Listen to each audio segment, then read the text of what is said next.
नरेश मीणा का राजनीतिक गुरु कौन है? ये सवाल आज इसलिए खड़ा हो रहा है क्योंकि अब नरेश मीणा दिनों दिन राजनीतिक लिहाज से काफी मजबूत होते जा रहे हैं। वो राजनीति के दांव पेच समझने लगे हैं और ये बात अब और ज्यादा इसलिए कही जाने लगी है क्योंकि जब नरेश मीणा ने सरेंडर किया पुलिस के सामने दोबारा से, तो फिर उन्होंने समर्थकों की भीड़ के सामने अपना नाम नहीं लिया बल्कि नाम लिया कंवरलाल मीणा का, जिसकी वजह से उन्होंने एक तीर से दो निशाने साध दिए।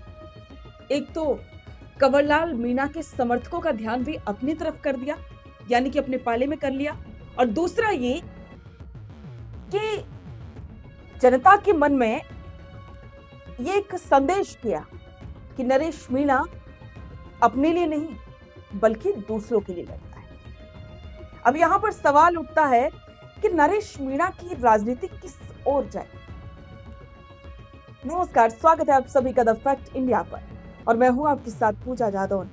आज हम नरेश मीणा की राजनीति पर बात करेंगे और ये जानेंगे कि नरेश मीणा का ये जो पूरा का पूरा माहौल बनाने का रवैया रहा है वो ने आगे आने वाले समय में कितना मजबूत कर पाएगा। जेल की तरफ कदम बढ़ाने से ठीक पहले हजारों समर्थकों की भीड़ को देखकर के नरेश मीणा बेहद भावुक हो गए। अपनी मां का जिक्र करते हुए उनके आंसू झलक पड़े। नरेश मीणा ने समर्थकों को संबोधित करते हुए कहा, मेरी मां ने आज मुझे रोते हुए यहाँ भेजा है। आप सभी हजारों की संख्या में मुझे संबल देने आए, उसके लिए दिल से धन्यवाद। संभ्रावता कांड के दौरान मैं 8 महीने जेल में बंद रहा, लेकिन कभी आप लोगों से ये नहीं कहा कि मुझे छुड़ाने के लिए संघर्ष करो।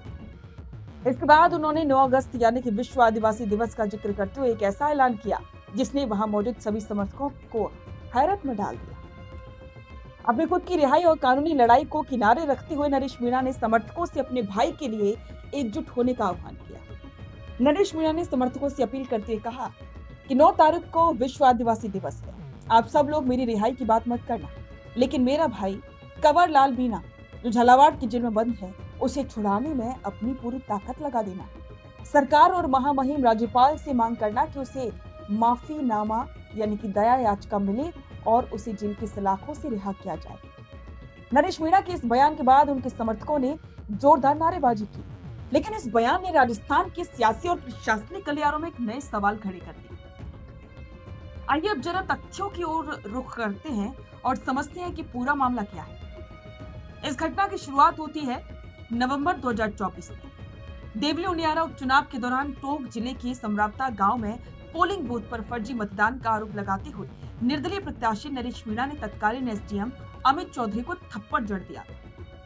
इस घटना के बाद समरावता में भारी आगजनी, पथराव और हिंसा हुई, जिसमें कई पुलिस की गाड़ियां फूंकी गईं। इस मामले में नरेश मीणा करीब 8 महीने जेल में रहे। राजस्थान हाई कोर्ट ने जुलाई 2025 में उन्हें सशर्त जमानत दी थी। हालांकि झालावाड़ आंदोलन के दौरान शर्तों के उल्लंघन के आरोप में टोंक की विशेष SC/ST अदालत ने उनकी जमानत रद्द करके गिरफ्तारी वारंट जारी किया था। इसके बाद नरेश मीणा ने जयपुर से जुलूस के रूप में आकर के नगर फोर्ट थाने में खुद का सरेंडर किया। इस पूरे घटनाक्रम के बाद इलाके में तनाव को देखते हुए पुलिस प्रशासन ने धारा 163 यानी कि धारा 144 लागू करके सुरक्षा के कड़े इंतजाम भी किए। और दूसरी ओर नरेश मीणा के समर्थकों और परिजनों का आरोप है कि आगामी पंचायती राज और स्थानीय निकाय चुनावों को देखते हुए नरेश मीणा की बढ़ती लोकप्रियता से घबराकर सरकार उन्हें जेल में रखना चाहती है। 9 अगस्त को आदिवासी दिवस के अवसर पर नरेश मीणा के समर्थक सड़कों पर उतर करके बड़ा शक्ति प्रदर्शन करने की योजना बना रहे हैं। वहीं पुलिस प्रशासन का स्पष्ट रोक है कि कानून व्यवस्था को बिगाड़ने की इजाजत किसी को नहीं दी जाएगी और मामले में निष्पक्ष कानूनी कार्रवाई की जा सकती है। तो ये तो आपने समझ लिया कि नरेश मीणा को जेल क्यों जाना पड़ा, दोबारा से सरेंडर करने की वजह क्या रही, क्योंकि उन्हें सशर्त जमानत मिली थी। उनको ये था कि वो किसी भी जुलूस में शामिल नहीं होंगे, किसी भी रैली में शामिल नहीं होंगे, लेकिन उसके बावजूद भी नरेश मीणा शामिल हुए, जिसकी वजह से पुलिस ने वारंट जारी किया और अब आखिरकार नरेश मीणा ने सरेंडर कर दिया। अब देखना होगा कि इससे नरेश मीणा को फायदा होता है या फिर नुकसान। आपको क्या लगता है? आपके विचार कमेंट बॉक्स में जरूर साझा करें और बने रहें द फैक्ट इंडिया के साथ। अपना पॉडकास्ट शुरू करना चाहते हैं और चाहते हैं कि पहले दिन से उसे लाखों लोग देखें, तो अब ये पॉसिबल है जयपुर में।